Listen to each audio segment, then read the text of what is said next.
Okay, let's kick off. My name's Kevin Watkins. I'm Director of the Overseas Development Institute. I'd like to welcome you all here. It's very late on a very grey Friday and there are traffic jams, so thank you all so much for coming. We have a very large online audience, so welcome also to the online audience. And above all, we have an amazing panel, which I'm delighted to introduce. I'll introduce each of them individually as they come to speak. But just by way of introductory thoughts, as all of you will know, we have the Paris climate talks coming up. And I think what the Paris climate talks illustrate is the dangers that we face as an international community when we forget the real environmental costs of economic decisions that policymakers take in different parts of the world. And our inability to price in a meaningful way the carbon, the CO2 pollution, and to price access to the global commons in a way that's within our means as an international community, within our ecological boundaries, has brought us to the brink of a global climate catastrophe. We're not here today to talk about climate, we're here to talk about water. But I actually think many of the same issues arise, that we're in the midst of a growing problem of water scarcity that's related to partly to demography, our growth as a human community, and in particular population growth in parts of the world that are already scarce, to our economic decisions which treat water as though it's an infinite resource rather than a scarce resource, which is what it is, and then fails to take into account that in any context of scarcity, it's not the wealthy and powerful that pay the price, but it's the poor and marginalized. So there is a political dimension to it that is to scarcity that is absolutely critical. We have with us today three speakers who are going to talk about different aspects of the water crisis, if I could call it that. The first is Rajendra Singh, and you're very welcome, Rajendra. It's wonderful to have you here. For those of you who don't know Rajendra, he's head of the Flow Partnership, which is a movement in India that has worked to revive community-based water management systems in a way that address not just issues of water scarcity, but the harvesting of floodwaters, as you were explaining in Bihar. Rajendra was the winner this year of the Stockholm Water Institute Prize, which is a great honour, and so we're also very honoured to have you here. We also have Professor Tony Allen and Professor Barbara Evans, who I'll introduce, if I may, when it comes to your turn. And my colleague Roger Callow, who's head of our water group here at the Overseas Development Institute. But Rajendra, first of all, over to you to speak for 25 minutes, okay, if we may, and then we'll start discussion after that. Yes. Yes, thank you, Queen. My friends, I came from the desert of this world in India, Rajasthan. There, the people is displaced in 30 years before because no water there. So just some old people and children living. So next slide. You can. Yes. This is the region, this is the part of the desert of my country. So this is the region where we are working the 7 rivers. These river is dry and dead, no water on surface, no water in underground aquifer, or no water on subsurface. So people is displaced. Next slide. This river flowing. This photograph, both photographs, is the 20th February 1985. Before is round about up to 40, 50 this river is perennial and flowing because the all covered by the forest, these hills. So this is the Aravalli Hills, a semi-arid region. When this no forest here, so this river is dry and dead, and this is the lower part of this river. Next slide. First, we overdraft the subsurface aquifer, and after that, two-well underground aquifer. Borewell is the deeper underground aquifer, and the whole area is dry and dead. This region. The simple common sense of the science in my region, they have the indigenous knowledge system, and Indian wisdom is really everyone is a teacher of the water management before. But in last 90 or 100 years, they forget the whole. They really away from the nature. The friendship with the nature before, they have very good relation with the water or nature. But in last 100 years, the relationship within the community and nature. So the people forget the water conservation way of life both. So when I reach there, I'm not the man of the water. I don't know the water engineering. I don't know the water chemistry. I'm a man of the medical science. So I'm giving the treatment to the old people when the old people is sick. So the one old man, next slide. This old man, my teacher, my guru. So he told me, no need your medicine, no need your education. Yes, due to your treatment now I am good, but you know this is not the problem of just my life. This is the problem of this region life. So if you are living here, so you do something for water conservation. You stop your medicine, you stop your education. Finally, he forcefully told me, if you are doing medicine and education, we are not allowing you, you can't live in this region. You stop medicine and education, you start the water conservation. So I told, I don't know the way of the water conservation. So he told me, I can teach you. So he teach me only in 3 days. So he take me in a leather bucket and putting the wells, and the 25 wells he show me, and he correlate the relation of the surface and underground fractures. I discuss later on with you. Next slide. Where the gentle slope, we make a simple water body. Next slide. Where the convex, the steep slopes, we make a convex design, because if we are not making the design of the convex, so water force broken that water body. We have not steel, not iron, no cement. So without cement, without steel, without any outside of the material, just the all local material we are using in the all water bodies, and we change the design as the natural flow, as per the natural flow. Next.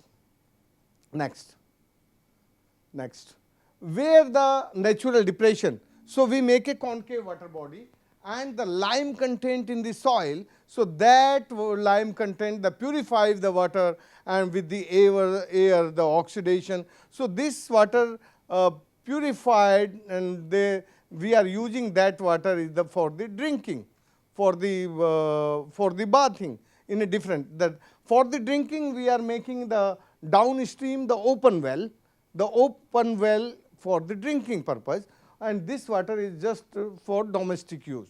Next. This is the simple way. These fracture you can see like this line, and this line, and this is the aquifer. So the all fracture related with this aquifer. So we create the water body here and here and here, and that water going in the underground aquifer, and that water reaching in the aquifer. Next. The two type of the aquifer in my region. One aquifer is confined aquifer, and other aquifer is unconfined aquifer. So we understand, because we seen my guru, my teacher is the illiterate person, but he gave the PhD to me in within 3 days, because now I can understand what type of the character here and what is the relation on the surface and subsurface. So no need of the everywhere I am going in the well. So I correlate with this science, and I understand. So this is, we make a water body here, and this is the recharge, and due to the recharge we can take this water for drinking water and agriculture. Now this region is completely free from drought and flood. Next. This well in 1985, the more than 100 feet is completely dry, and this is not the only well. ये 2.5 लाख कुओं की कहानी है. This is a story of 250,000 wells. So now the old well is full with water, the full year they have the water. Next. Now the change the face of earth. When we give the love and affection with nature, so the nature have the energy and everything, they change the face of earth. Next. This is my community. So we just link the realization in within the community. The community when realize, yes, we can do this work. So they gain the confidence and they start the work with me. Next. Next. Next. You can see the face. The same river, same place. And the both photograph was the 20th, this is the 20th February 1985 and this is the 20th February 2000. Next. This is the same river and this is the water body after 25 years. Change the face. Next. This is the remote sensing. Now that when this award is announcing by the Stockholm, so my government helping very much, and they inquire the all water bodies. We create the more than 11,000 water bodies. So now they all water body putting on the like Google in India called Bhuvan. So they give the show the difference, what type of the difference come in this region. Before not greenery here, and now the greenery very much. Next. Next. Next. A scientist, the name called Michael Slovakia. He studied this region. What is the impact on the heat? So we have the 4 type of the heat: red heat, yellow heat, green heat and blue heat.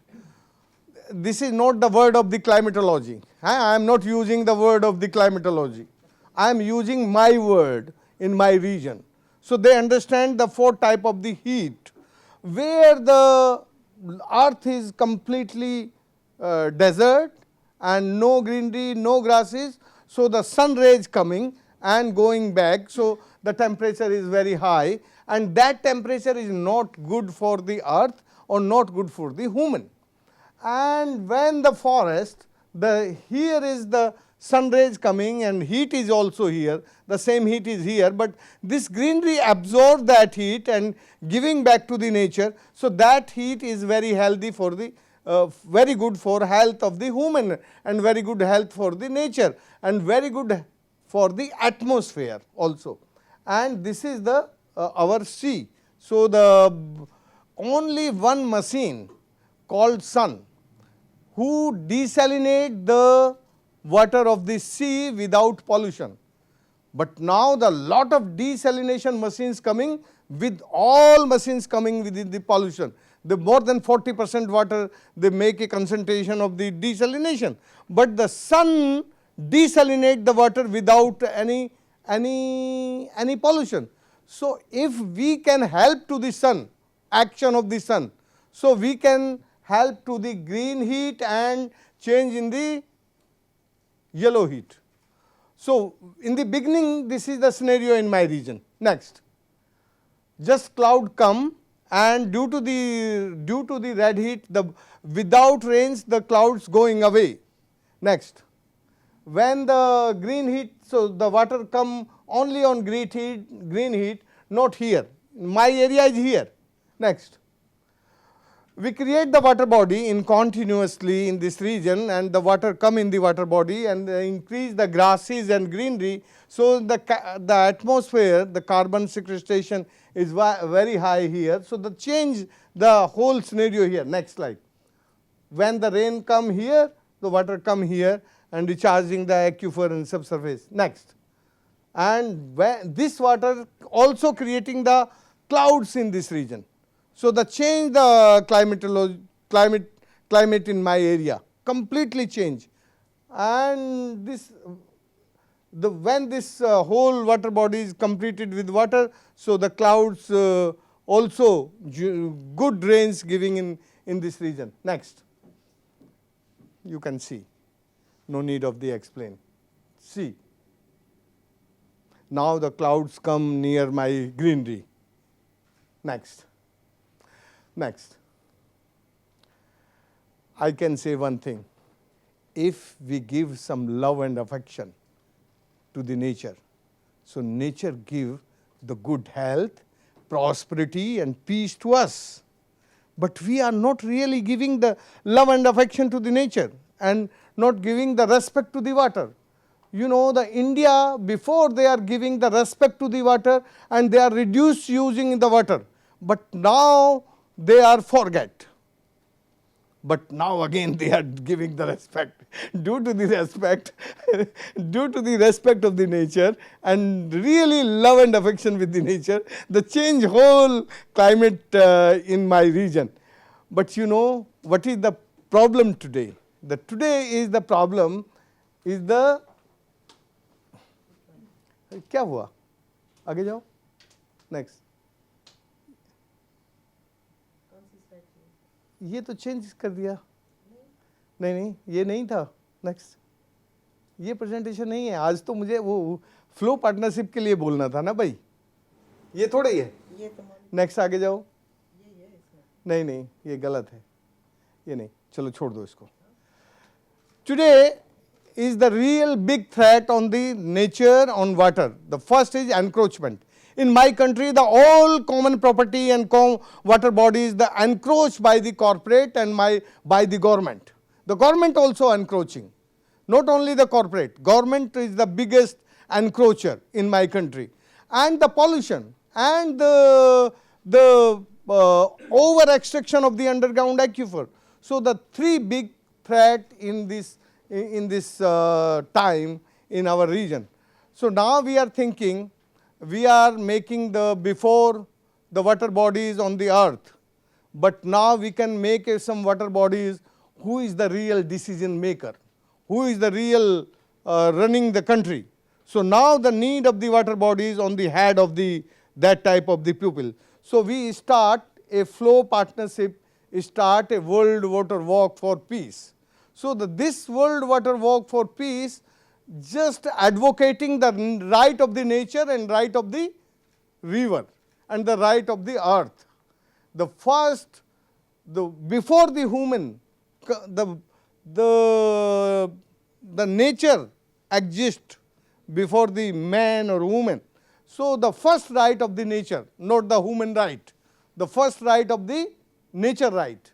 The human right is the second right, because the human come later on. The first, the life before the human come in this nature. So the first right of the nature. And we started raising awareness for this community driven decentralized water management in this world. And now some countries we are visit before, Turkey or Israel, Jordan. So where the community like my countries in Rajasthan, they are interested and they are doing, we are going there. And Minigen helping this coordination of this flow partnership where we are, the people is interested, we are going and creating awareness. You know, today is the need of the water literacy movement of this world.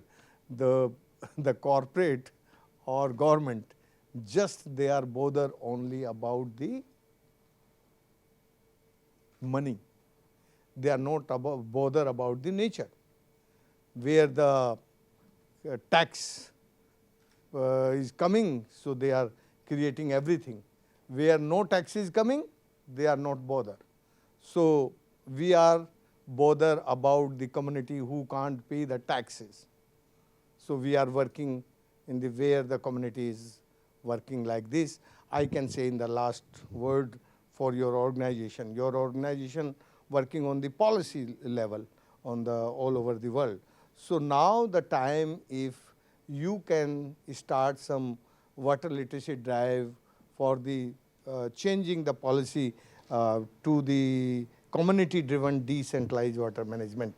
You know, the corporate and national government just in the hand of the contractors, and they are giving the right to the big corporations on the water, and the no right of the community or no right of the nature. The all right they are taking, and they are giving to the for the taxes, for the money.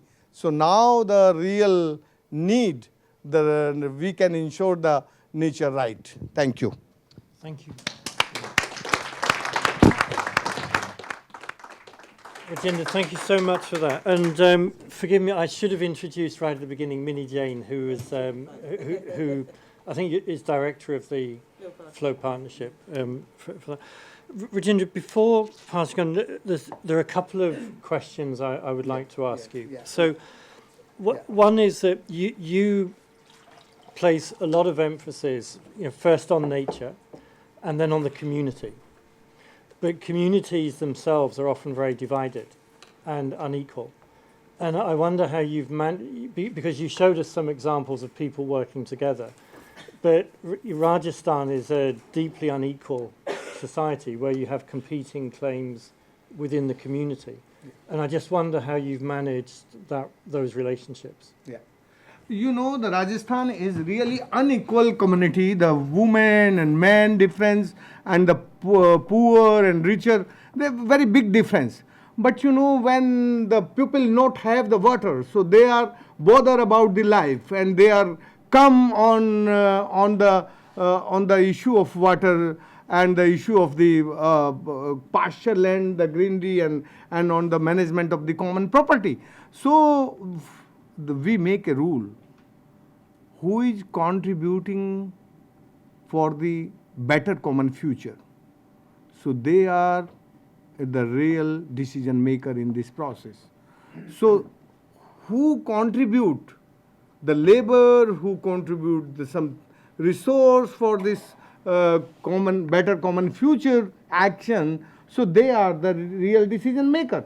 So I know the poorest of the poor people more contributor. The richer people is not bother.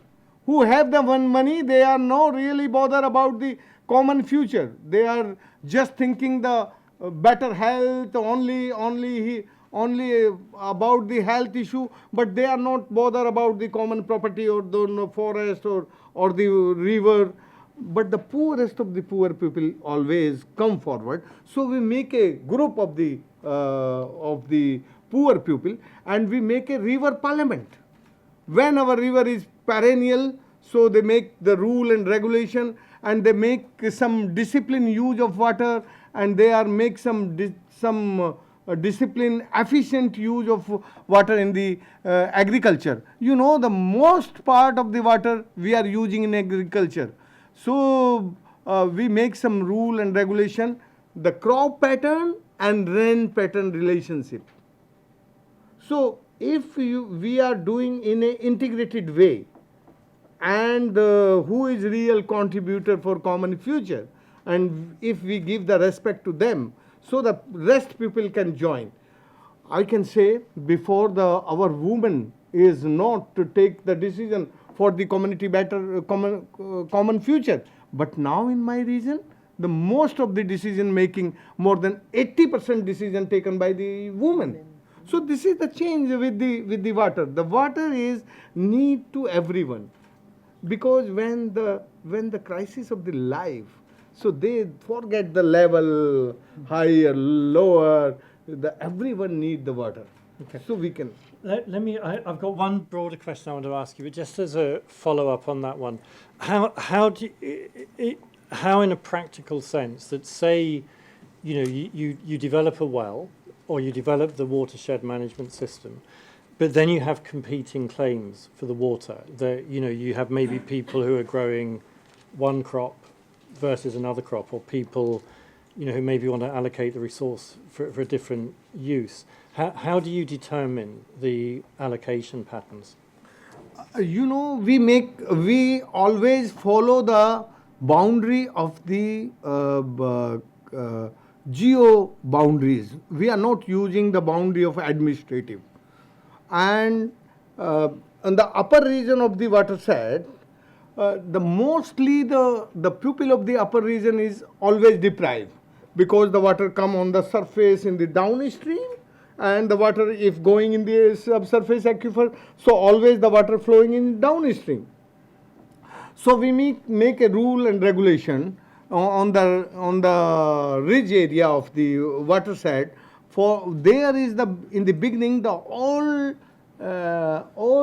degraded land. So we need the rejuvenation of the land and the greenery. So we make some grazing rule and regulation. The 7 year no allow, the camels can't go in this common land, pasture land, and the 5 year goat and 3 year cows, because the cows is not grousing the tree. The cow is in my area is grousing only the grasses. So we make some rule and regulation for the grazing control, and we make some rule and regulation for the well. In the beginning, we not allowing anyone to the bore well. We stop the bore well in the whole river basin, because the rich man putting the bore well and they taking the water much. So we make the compensatory agriculture pattern. When the water comes, a lot of people interested in the sugarcane. They are growing sugarcane. So some before our young boys is not married, because nobody interested to give the girls to my region. So the without girls they are living before. But when the water comes, everyone interested giving the girls to my area, because the water is there. So the young women, lot of young women come in my area, and the boys is going selling the sugarcane in the market. So some old people say, if they are growing sugarcane, so this river is dry in next 4 years. So what is the way we can stop the sugarcane?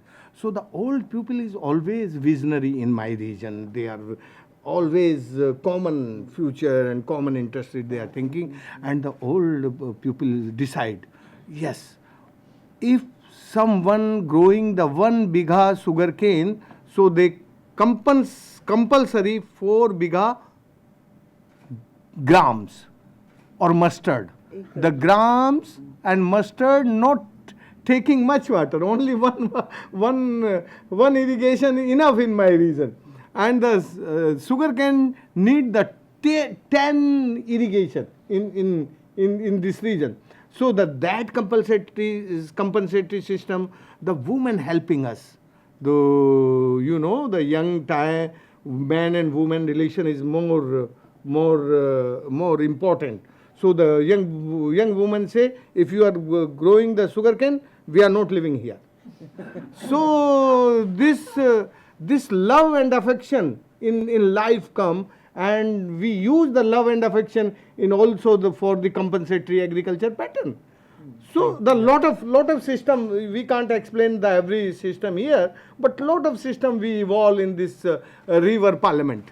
It's what the economists here would call a strong disincentive effect.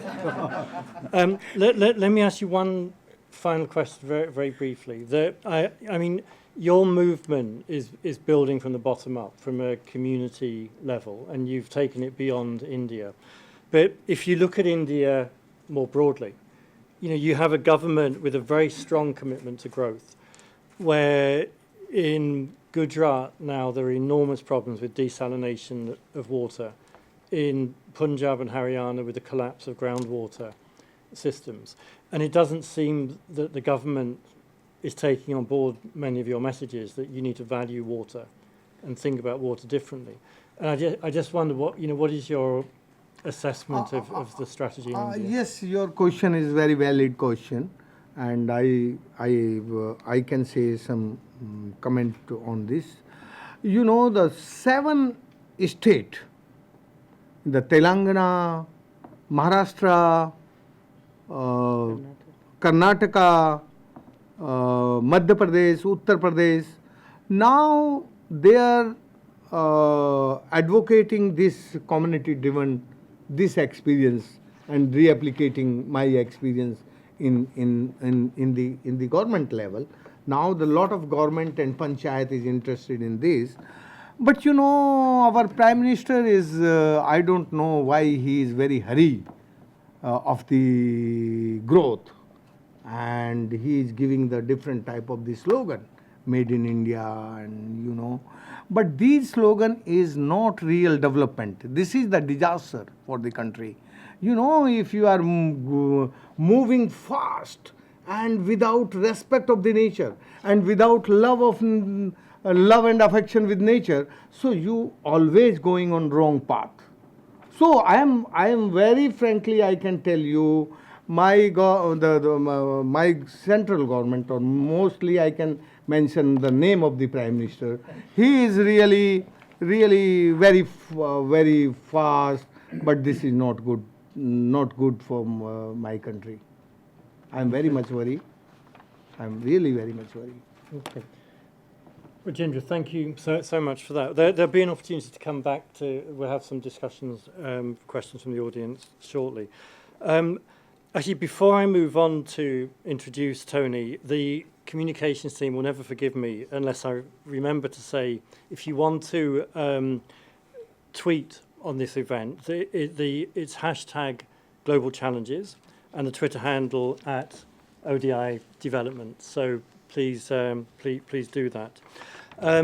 I'd like to introduce Tony now, who I know comes. Tony is also a former winner of the Stockholm Water Prize. He's now a professor associated with SOAS and King's, and he's also the inventor of an analytical approach which is focused on virtual water, and trying to understand the relationship between food and water. And I guess, Tony, there's one very obvious overlap actually with your work and what Rajendra was setting out. And Rajendra was talking about how corporations and government have a view to the bottom line and profit margins and taxation revenues from water, but not the real cost and the real value of the water that's that ends up becoming embodied in food. So it would be great if if you could maybe share any brief reflections on Rajendra's work, but making connections to your own thoughts on that. Thank you very much. Thank you very much. Certainly I can do that. This year, 2015, in terms of the Stockholm event, the Water Week and the prize, was the 21st anniversary, I think, and it was also the most different there's ever been, in that India came to Stockholm, and India came to the process. And it was revealed that Rajendra is a consummate speaker and can persuade people very easily and fluently through having achieved so much. But it was also quite evident in the evening of the dinner when about 30 or 40 Indian good professionals, practitioners and scientists took over the microphone and dominated for about 20 minutes and amused everyone very much. Is anyone from Sweden here? But the Swedish hosts were getting a little uneasy. But the king, who was just sitting nearby, took it in his stride, and that seemed to calm things. But it was an extraordinary experience in that it was revealed that not only is the Flow Partnership Rajendra, but it's based on a mighty group of people that have been doing sensible things together for some time. to achieve anything, you need 20 to 30 years, and I presume that's the length of time you've been doing it. So water and food, we've got this in common. You did talk about sugar and other things. I feel that a much more important idea than virtual water is the fact that 92% of water is in the food supply chain, and about 90%, let's say, is handled by farmers. So farmers manage on behalf of us, badly or well, and obviously well here, the water. Most engineers and other people and economists don't give much credit to farmers, but I give the highest priority to farmers because by default they do it, and if they're given the right context and incentives and allowed to devote love and attention to the water resources, then the world will be a better place. So that's the local. We've had a lot about local, but it's gone India-wide and it's going global, and the bottom-up approach. But I'm just looking at the food supply chain as a way of solving the the global water scarcity of places such as the Middle East and Europe. Europe imports 60% of its food, so there must be a bit of a water problem here, although we've settled quite happily for 150 years into assuming that we haven't got a water problem in terms of the volume of water.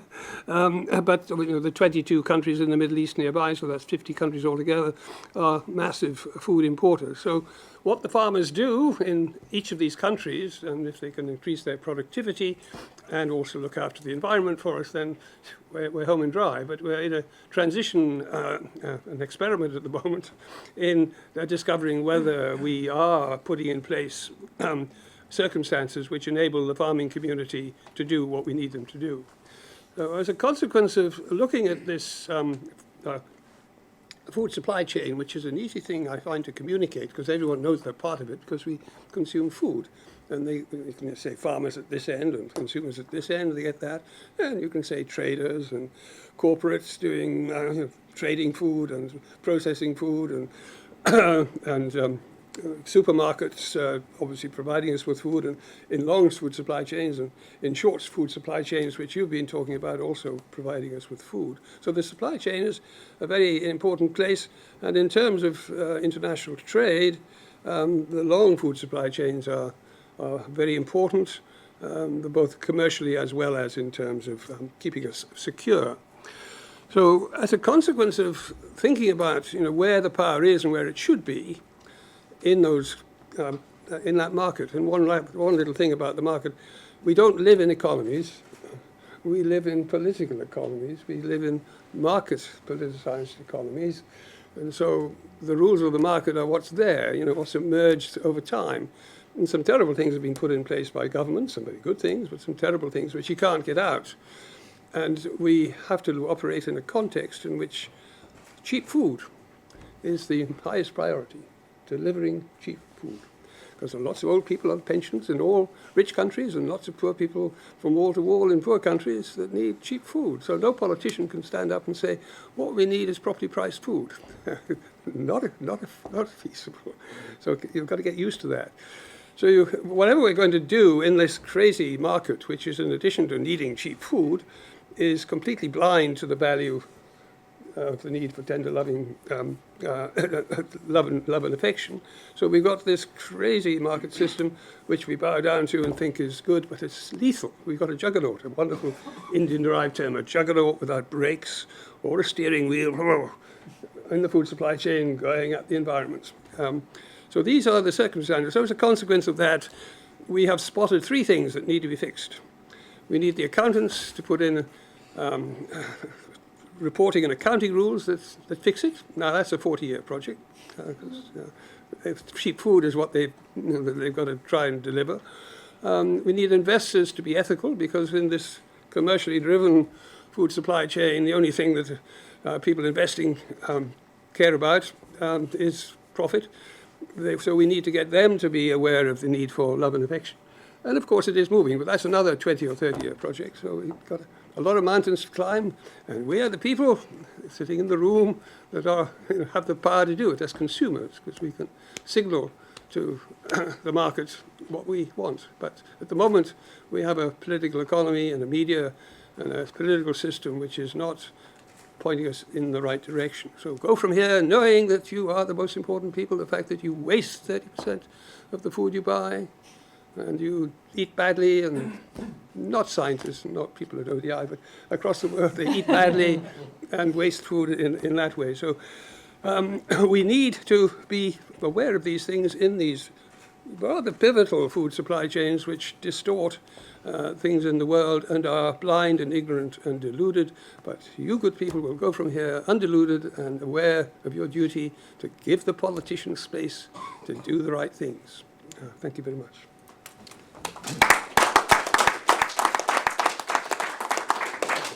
Tony, thank you for that, and thank you for confirming that our staff in ODI are in the non-deluded category. It's very, very important.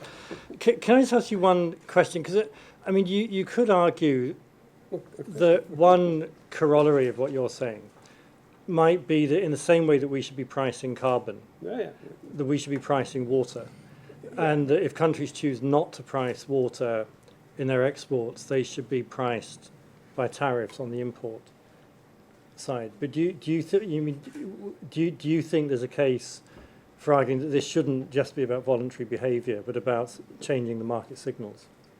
Yeah, we need something that gets. I mean, there are people. I don't know. Is there anyone from the corporate sector here? And corporate social responsibility. They have many people working for them in those capacities, making sure that the brand is protected from criticism. They know what I've discovered from my experience since putting virtual water out as an idea. The corporates weren't too worried about that. They thought that was quite a decent idea. But as soon as Arden Hoekstra put metrics on water footprints, they moved like lightning and are now way out of sight. They know more than any scientist in this room about water footprints because they would be a threat to their corporate, to their corporate image. So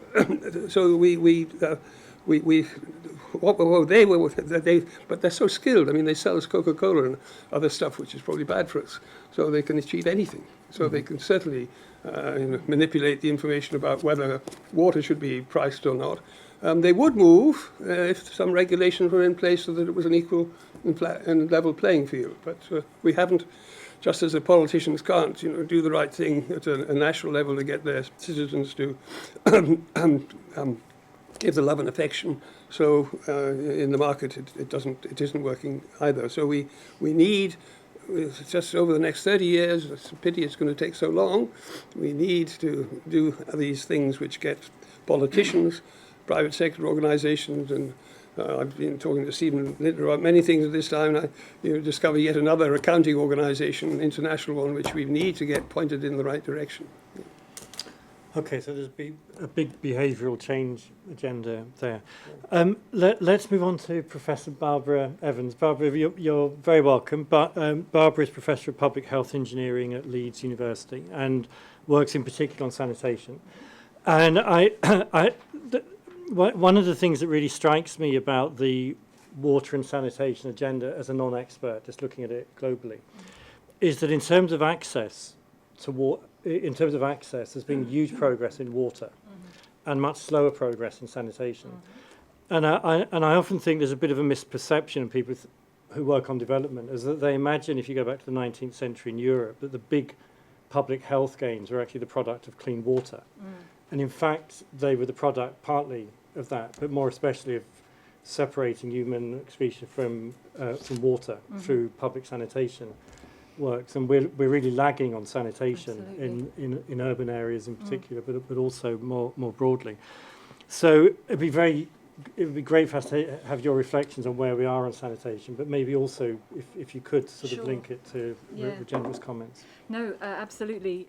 You'll only have to stop me because I could talk about this subject forever and ever. So just one little reflection on your thinking back to the Victorian public health revolution. Of course, the other dimension, which ties in very nicely, is that at the time when John Snow was first proving the link between poor sanitation and cholera, and there was a debate about which investments should be made in order to improve health.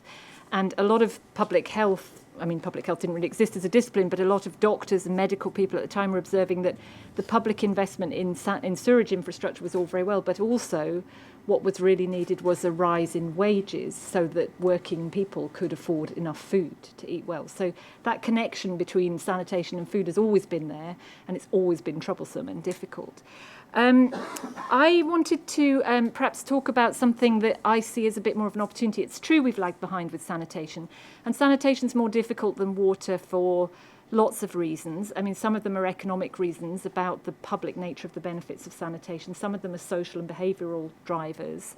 And a lot of them are very political. Now, I tend to work mostly in urban spaces, so I'm going to talk about the urban context, but I think a lot of what I'm going to say applies in rural.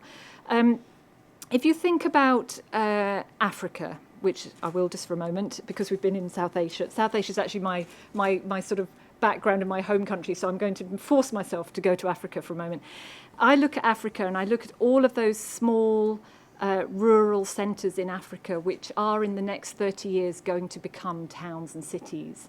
And you can look at that and you can think that is a huge disaster in the making. If we carry on the way we're going, that's a huge disaster in the making, both for water and for sanitation.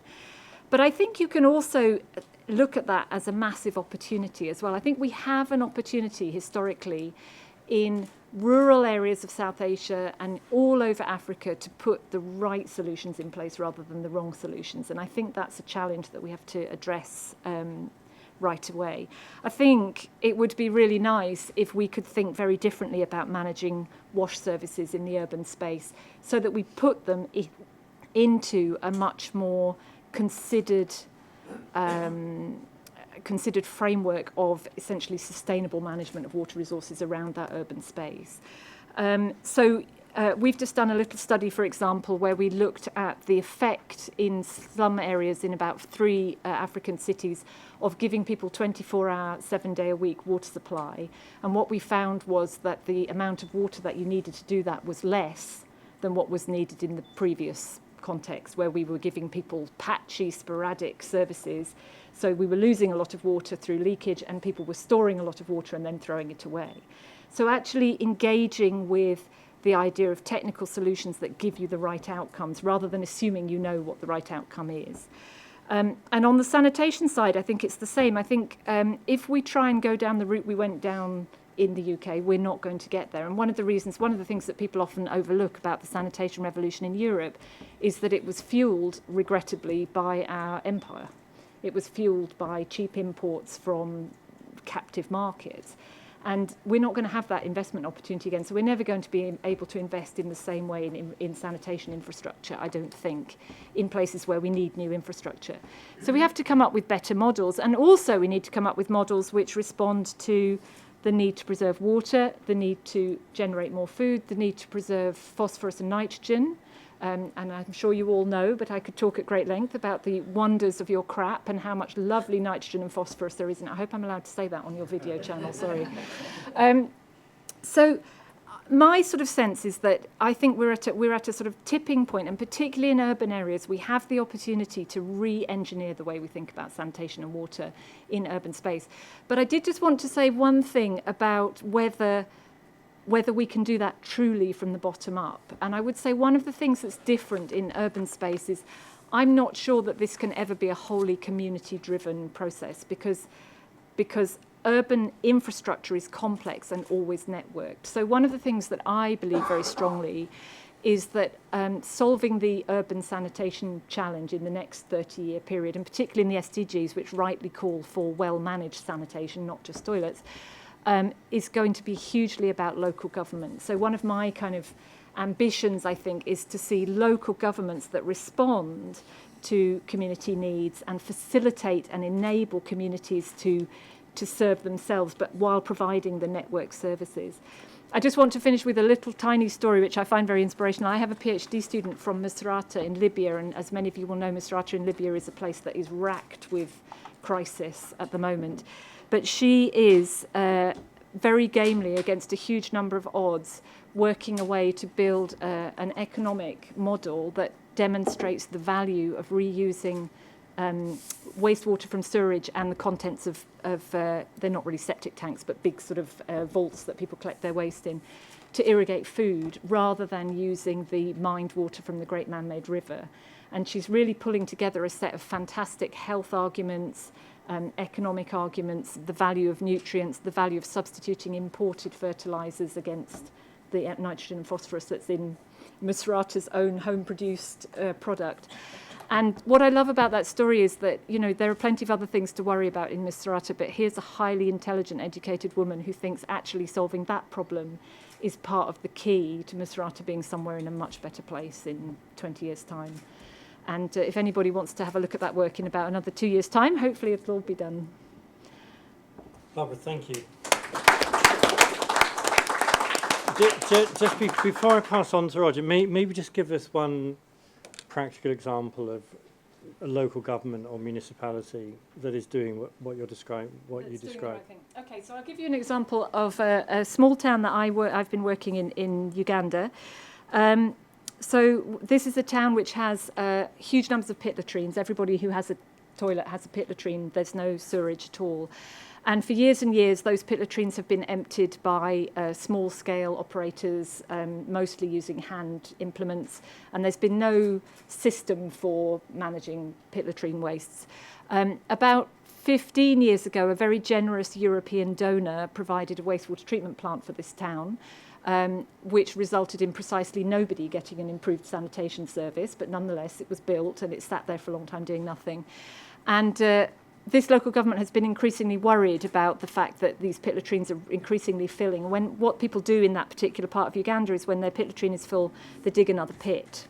So they just move their toilet, but really space is running out. So the local government sat down with local people and looked at the problem, and what they worked out was that what they needed to start doing was paying pit emptiers to bring the waste to treatment, rather than penalising them, which is what they do at the moment if they bring their waste to the treatment works. So they've started paying a small fee to get people who empty pit latrines to bring the waste to treatment. And by that one act, which is a public policy decision to use public money in operational terms to change the incentives, if you like, we've moved from a situation where we can't recover that nitrogen and phosphorus, and we are creating a public health hazard, and we're not using an infrastructure which exists, to precisely the opposite situation. So now we're producing a product that we can reuse in agriculture, and we're solving a public health problem. But that was a public policy decision of local government. And that, to me, is the power of small policy changes. Yeah, thank you. Thank you, Barbara. Roger, who's head of water policy team in Odo, you have the most invidious task of all, which is the last speaker. But, I mean, Roger, I guess, you know, your own work has taken you across all of these areas, actually, you know, watershed management, sanitation, different environments, rural and urban. So maybe if you just would like to offer a few reflections before we throw it open to broader debate. Yeah, welcome everybody.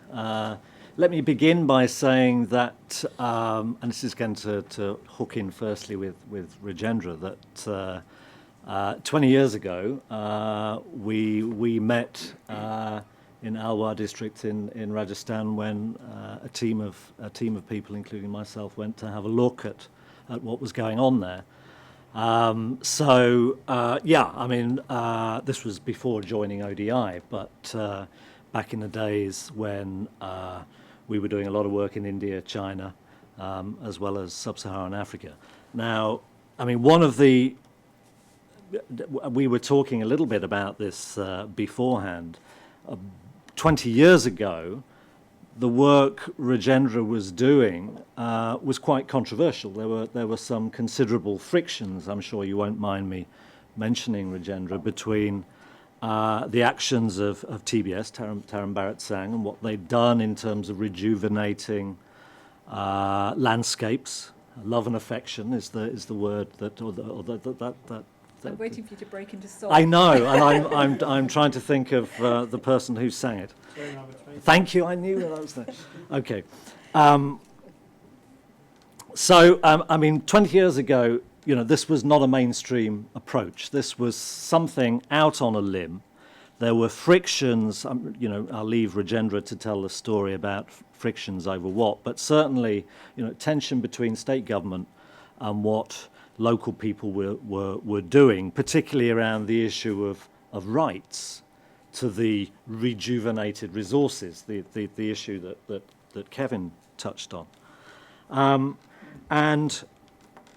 It's incredible, really, that if you fast forward to the present day, those kinds of approaches, what Rajendra called, decentralised, community-based management, or popular participation in watershed development and protection, is now mainstream government policy in India, and you have a whole range and a whole number of NGOs,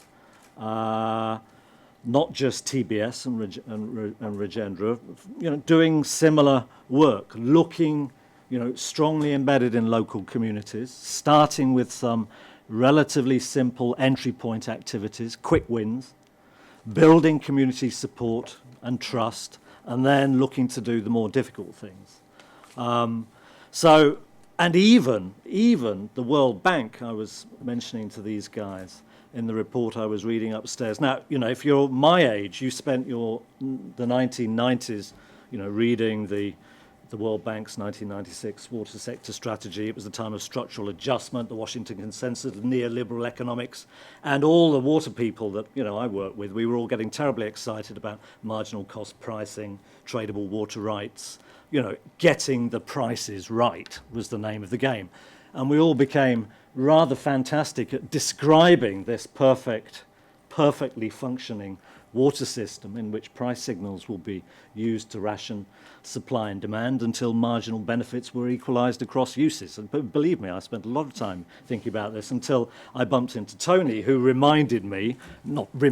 pointed out that water management is first and foremost a political issue, and if you don't understand the politics, you will never get to understand what you can do in terms of both service delivery and water resources management, and not just regurgitating endless descriptions around what you should do. But the point I was going to come to here in terms of the bank was that even the World Bank, in their latest reports on managing India water, talk about Plan B. So Plan A is gone. The conventional regulatory and pricing levers that we use here, EU Water Framework Directive, that you see in the Murray-Darling Basin, the kinds of things you can do when most of your water is within state control and you have relatively few numbers of users, you can do the things that we do here. You can't do that in India. You can't do it in northern China. You can't do it in much of sub-Saharan Africa because there were just too many people. And you've got over 20 million farmers in India self-supplying groundwater. I mean, that's their own money. It's a $12 billion investment they've cumulatively made over the last 40 years. And any government bureaucracy that attempts to monitor, manage and control that economy will die within 5 minutes. It cannot be done. So, it's good to see that even the likes of the World Bank kind of abandoning the endless descriptions of how idealized systems should work based on a kind of Eurocentric or an Australian type model, and saying, okay, well, what is it that we actually have to work with? What is the political economy? How could we build on and learn from these movements, these popular movements that, of course, Rajendra has fronted since, for many decades. And I think there are lessons here because of that for a good many other countries that are struggling with trying to deal with the consequences of very rapid development of water resources that you're seeing now. Harnessing water for food, for energy, hydropower, green growth, industry, health, livelihoods. It's happening quite rapidly now in sub-Saharan Africa, but arguably without an equivalent set of institutional plumbing that would sort out the thorny stuff around who gets what. And that thorny stuff around who gets what is not going to be sorted out in the next 10, 20 or 30 years by all-knowing, all-seeing river basin authorities. It's going to come about through bottom-up action, which is based on solving particular problems as they come up. It's not going to be based on espousing a set of principles around integrated water resources management that are still seeking a constituency. So that's my view on that. I would, if I may, Kevin, add just 3 or 4 qualifications, I think, to the kind of approach, because I've talked about the opportunities, but it would be wrong if I didn't also mention that it has limits. It's not going to solve, it's not a magic bullet. Popular participation, decentralised water resources management, or groundwater recharge. And I'll give you 4 reasons. 3 reasons you will have heard about, 4th probably not. I mean, the first one, you can throw every groundwater recharge structure you like in a catchment and you'll get quite a bit of water. It depends where you are. Whether you can store it depends very much where you are. It may be locally significant in terms of drinking water supply, but it's pretty marginal in terms of the amount of water you're sucking out through motorized pumps. It's not going to solve the demand-supply deficit by itself. So that's the first point, and that's just basic water accounting. It's not an opinion. It just is. I mean, the second thing is, and this is where I'm really interested in some of the work that TBS is talking about. You need demand management. You can't solve this problem entirely through augmenting supply. There isn't enough. So what I'm interested in is how they've complemented the work on the supply side with the voluntary action that Rajendra has been talking about in terms of limiting voluntarily what people can and can't do in relation to the crops they grow, what access rights they have to water, what withdrawal rights they have, and so on and so forth, because that has to be part and parcel of the approach. Also, for information, it's in the World Bank policy document. Voluntary action, interesting. Thirdly, before I get on to my 4th and last, there is a tendency. I tell you, the biggest source of anthropogenic groundwater recharge in India is actually not through recharge structures, it's through leaky irrigation canals. The big surface water irrigation systems in India and much of South Asia, which have underperformed woefully because they simply don't deliver reliable water supplies to the tail enders. One reason why you have farmer-financed investment in groundwater. I mean, they're leaky systems, but, in some respects, where's that water going? It goes back into the system, and farmers on these surface water irrigations use them as giant groundwater recharge structures. They're not interested in the surface water deliveries. They're interested in sinking groundwater wells because then they can get water when they want it, timely. They've got control. That's the whole advantage of groundwater. But it does illustrate the fact that if you think the water you save by mending a leak is real water saved, well, think about it again, because the water was never lost in the first place. Okay, somebody else is using it. It gets recycled, which goes to the point 3 for Rajendra, which is, if you plaster upstream watersheds with recharge structures, conservation structures, check dams, and so on, you will save water, but the water, at least some of the water you saved, was never lost because it was being used downstream. And there are now problems emerging, I believe, in India, where you've got so many organizations following this route and putting in recharge structures and check dams that actually you don't have any water left at the bottom. Okay, because in intensively used systems, what you do is you're not saving water in the physical sense, you're merely recycling it from downstream to upstream. 4th and finally, I mean, Rajendra spoke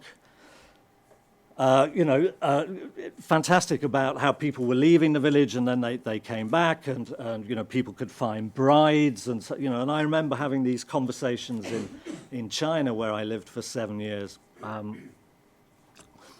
But there, I mean, people are not just pushed out of rural economies because of natural resource degradation, floods, droughts, tough living conditions. They are also pulled out.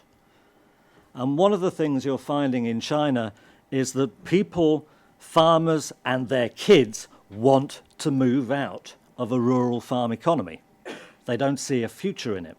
Whether that land and resource base is in a good condition or not.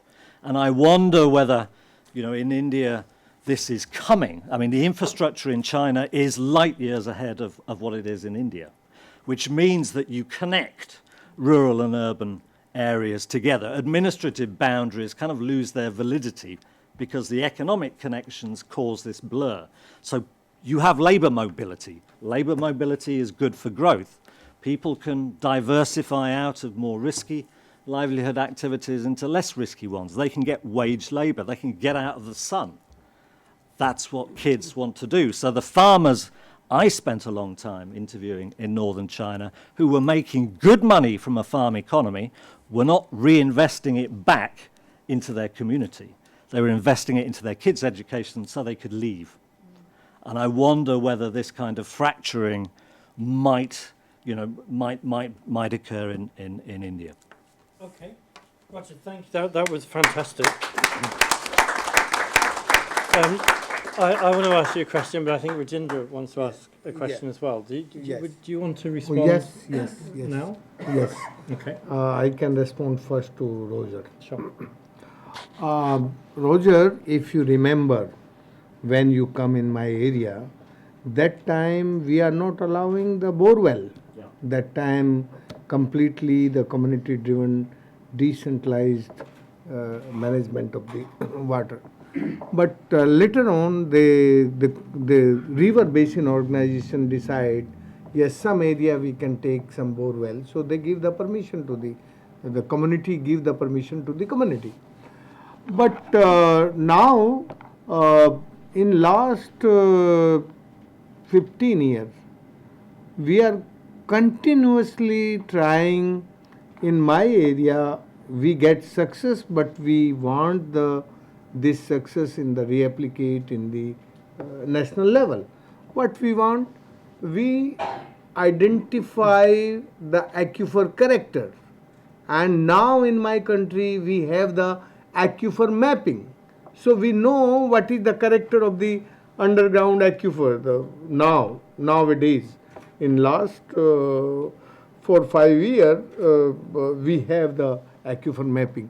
So we are suggesting to the government, if we are making a aquifer-based community-driven management, so the community makes some rule and regulation and discipline use of water. If you are making in a big regional level ownership of the aquifer water, so everybody is interested much in more water. But if you made a aquifer basis management, the community management, so you can control this mismanagement of the water and exploitation of the underground aquifer. In my country, I can say the corruption is everywhere. Your country is also facing the corruption. So the corruption is everywhere, but in the corruption on the ground level is the bureaucrats and bureaucracy in India is really very, very corrupt. So I suggest to the 3 times in the PM, the last PM, in India we need the woman, water and river relationship, and the woman in India is more efficient about the water. So we can give more power to the woman in the monitoring in the aquifers. So on the decentralized level, if we can create that system, so we can control the extraction, and mismanagement of the underground aquifer. So now we need a real community-driven, decentralized water management monitoring system, new monitoring system. So if you are not giving the monitoring system, and the corruption is allowing to the big companies and not water available for the communities. Now the privatization of the water, changing the ownership of the water, and the communitization, the relationship of the community with the water is broken. So now I am saying to you, if in India we are doing really management, so this is the real successful example in 35 years. If we are giving the right to the women in the water monitoring, so we can control this corruption, and we can give to the water for everyone. Thanks. Thank you, Rajendra. Thank you. Roger, I wanted to ask you a slightly different question, if I may. That on the demand side, one of the things, I mean, I take your point about top-down integrated water management approaches, but one of the things in a lot of India that drives over-demand is the fact that rich farmers in particular are subsidized to exploit groundwater, principally through the non-payment of electricity bills, but there's a whole bunch of indirect subsidies as well. I mean, isn't that a practical example of where an integrated water management tool could have a role to play in addressing the imbalances that you describe? Yeah, I mean, absolutely, and I don't want to. I may have the reputation already, but I don't want to kind of throw the word integration out. I just think you need to attach it to a particular problem to understand what it is you want to integrate, rather than simply talking about integration as an end goal rather than a means to an end. Yeah, I mean, India is a classic example of what we might today call, the nexus, where you have, flat rate electricity charging in many states, effectively providing a subsidy for groundwater over exploitation and exposing state electricity boards to huge debts. I mean, they're forever on the verge of bankruptcy. But interestingly, the reason flat rates were adopted in the first place, or zero rates in some places, is it just became too difficult for the bureaucracy to measure and monitor electricity use.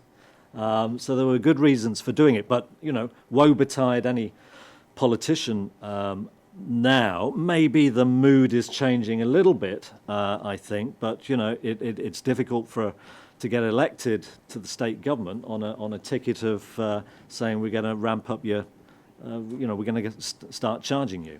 Yeah. Certainly in Punjab, it would be very difficult to get elected on that. I mean, it's not just, electricity, it's been much, that conversation is a pretty well-rehearsed conversation. There are some interesting pilots going on in Gujarat where they've, essentially decoupled rural agricultural electricity provision from school, health, industrial, and said, look, we can't have school, health, and industrial held hostage to unreliable water supplies for unreliable electricity access by the greedy agricultural sector. So we'll split them off, and we will ration the agricultural electrical supply, but we will do so on a predictable basis.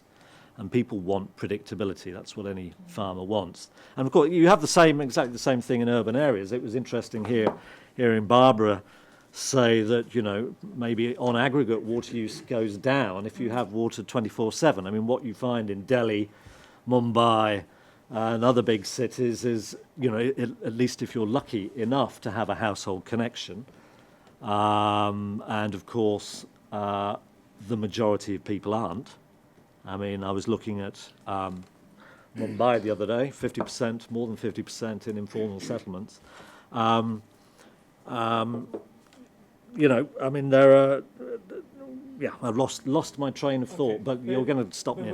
We'll pick it up Yeah. again. So look, let's take questions from the audience now. So any of the panel, and please, if you could just briefly say who you are as well.